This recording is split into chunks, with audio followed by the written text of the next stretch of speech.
Okay, let's talk about linguistic parts integration. So there's sometimes when linguistic parts is going to be beneficial and needed. And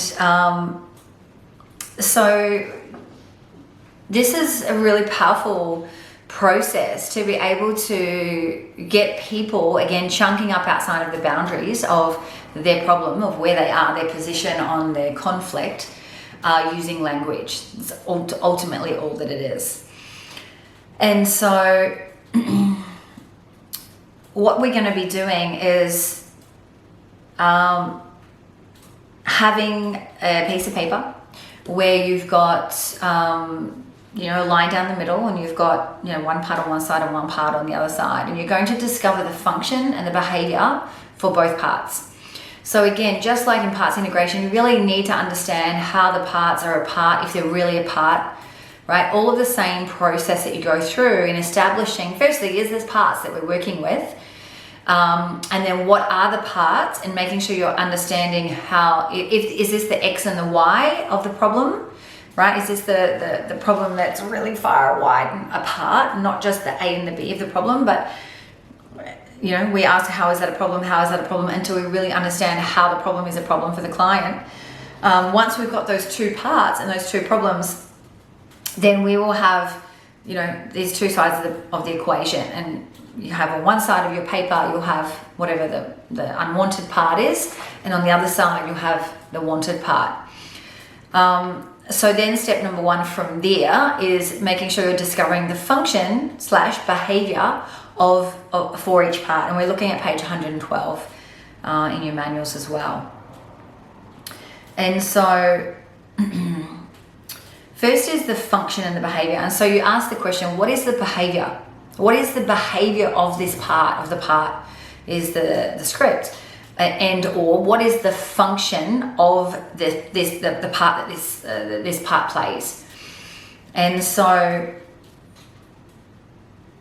you want to elicit all of the behavior within the part and or the function that it plays. So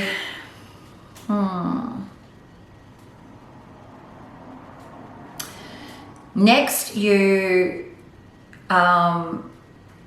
uncover what is the purpose and the intention of this behavior. So once you've uncovered the behavior, and you may get like multiple words, then we want to understand what is its intention. Again, if you think about parts integration, we want to get to the highest intention, the purpose of the part.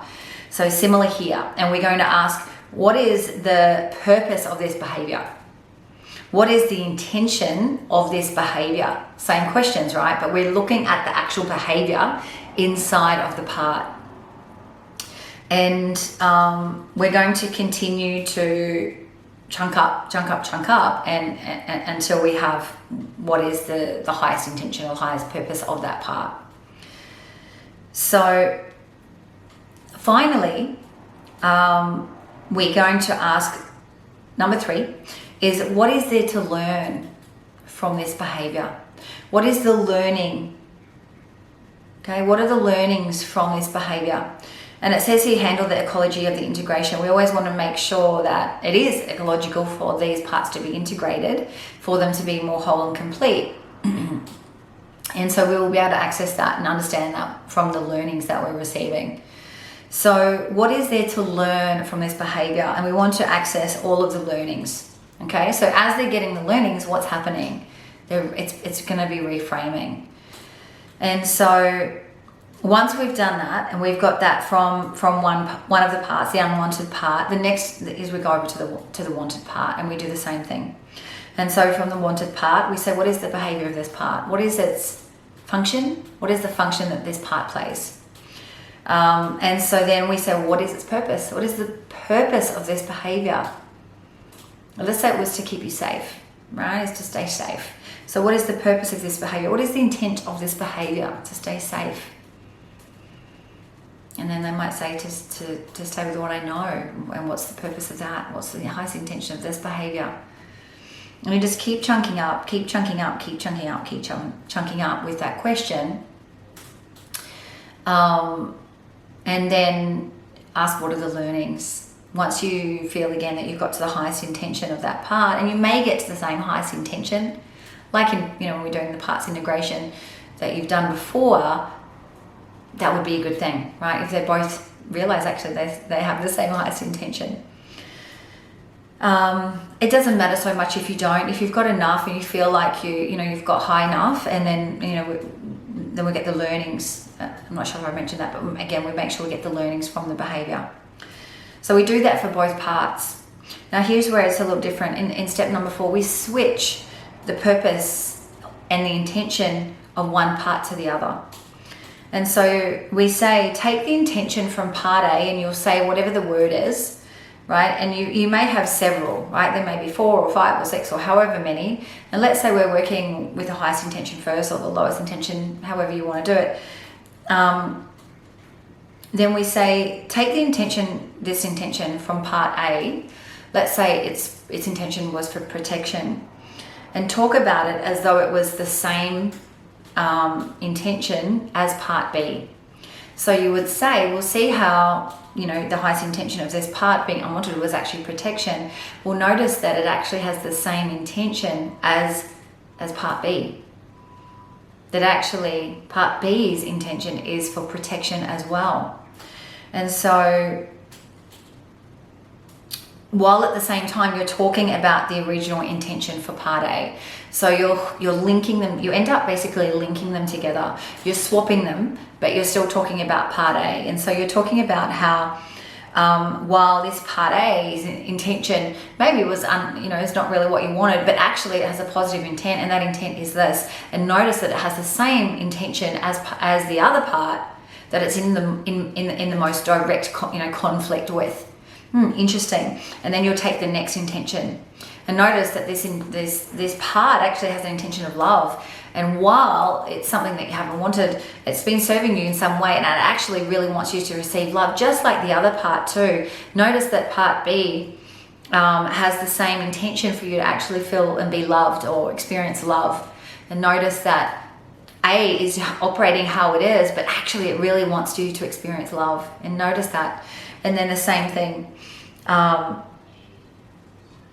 And then you basically just continue to swap each of those intentions in A and move them over to B, and then you jump over to the other side and do the same thing. And you're basically kind of swapping the intentions and seeing that they were actually, that they're the same, and that they actually want the same things. So once you're doing this process, again, the healing is occurring, that transformation, that reframing that happens at the unconscious level is happening in the moment. And so the client, again, they need to be really out of their conscious mind and receiving this. When you're in rapport with them, they'll be receiving this at the unconscious level and receiving this change unconsciously.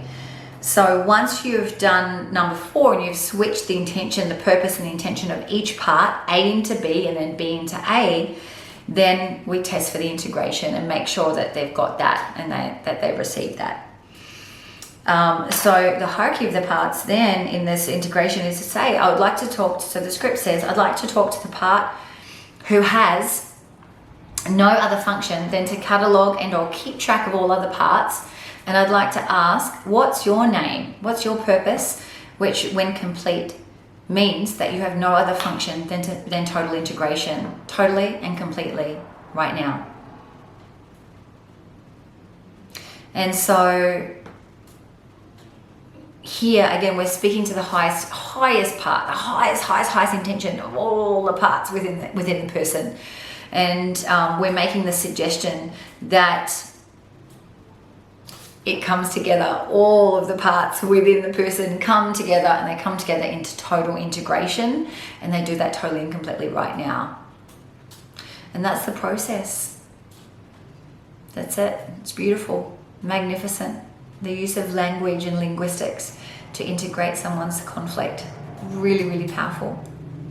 It's fun.